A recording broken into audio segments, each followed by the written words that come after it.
The Orphan Who Would Change the World. Chapter 1.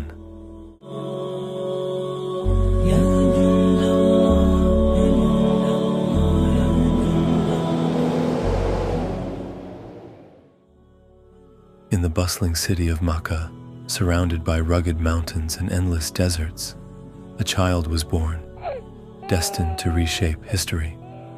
It was the year 570 CE, known as the Year of the Elephant, when an invading army led by Abraha was miraculously defeated, leaving the people of Mecca in awe. The boy's name was Muhammad, a name that meant the praised one. But his life began with loss. Before he even opened his eyes, his father, Abdullah, had passed away. His mother, Amina, raised him with tenderness and care. Yet tragedy struck again when he was only 6 years old. On their way back from visiting relatives in Medina, Amina fell ill and passed away at a remote place called Al-Abwa. Little Muhammad returned to Mecca, orphaned and clinging to the protection of his elderly grandfather, Abd al-Muttalib. The wise and respected leader took him in and treated him with love. But 2 years later, Muhammad stood over yet another grave, his grandfather's. Now, at just 8 years old, Muhammad was entrusted to his uncle, Abu Talib, a kind-hearted man who became both his protector and mentor. Under his care, Muhammad grew into a thoughtful and hard-working young man. He spent his days as a shepherd, learning the values of patience and humility in the open desert. As Muhammad matured, the people of Mecca began to notice his remarkable qualities. He was truthful, trustworthy, and fair, earning him the title Al-Amin, the trustworthy. By the time he reached his mid-20s, his reputation had spread far and wide.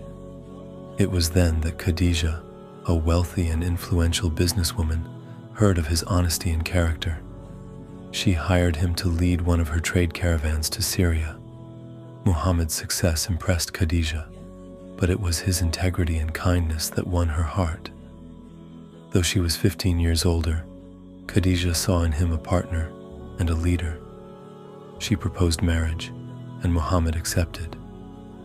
Their marriage was built on love, respect, and unwavering support.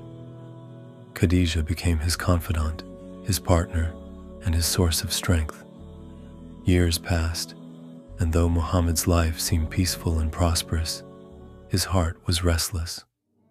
The idols that surrounded the Kaaba and the corruption in society deeply troubled him. He began seeking solitude and reflection in the mountains. He retreated often to a small dark cave in Mount Hira, where he sat alone, gazing at the stars and contemplating the mysteries of creation. It was in that cave, far from the noise and distractions of Mecca, that Muhammad's destiny would finally unfold, an encounter so profound that it would shake him to his core and forever change the course of human history. But what awaited him in the depths of that cave? And how would a single night transform him from a trusted merchant into a messenger of God? To be continued in Chapter 2, The Night That Changed Everything.